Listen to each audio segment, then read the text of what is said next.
புலி வந்து இவ்வளோ க்ளோஸ்அப்பில் பார்க்கறதுக்கு வாய்ப்பு கிடையாது நினச்சி கூட பார்க்கல. இன்னும் ஒரு 4 அடி பக்கத்தில் தான் படுத்துக்கிட்டு இருக்கு. ஆனால் திரும்பிச்சுன்னா மூஞ்ச பார்க்கலாம் பார்த்தா திரும்பவே இல்லை. இங்கே ஒருத்தன் ஏந்து நல்லா சும்மா வேட்டையாடுறதுக்காக ரெடியாக நிற்கிறான். என்ன பண்ண போகிறான்னு தெரியல. எப்படி நடந்து வரா பாருங்க.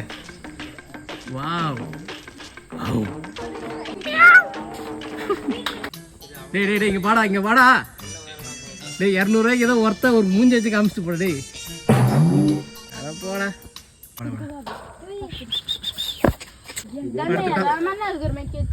டேய் சரி வரண்டா. டேய் சின்ன பையா வரண்டா. உன்னை போய் ஒரு ஆள் நினச்சி வந்தோம் வரா பாரு. ரோட் நெடுக்கு என்ன வேப்ப மரத்தையும் அந்த மரம் இந்த இவங்களாம் வச்சாங்களா இல்லை ஆல்ரெடி இருந்துச்சான்னு தெரில. இதுக்கு பதிலாக ஏதாவது மாங்காய் மரம் நாவ மரம் அந்த மாதிரி ஏதாவது பெலா மரம் அந்த மாதிரிலாம் கூட நட்டு வச்சுருக்கலாம். நமக்கும் கொஞ்சம் அப்படியே சாப்பிட்டுட்டு ஏதோ காட்டிலேருந்து வேட்டையாடி சாப்பிட்ற மாதிரி சாப்பிட்டுட்டு போய் வீடியோ எடுத்துகிட்டு வந்துருக்கலாம்.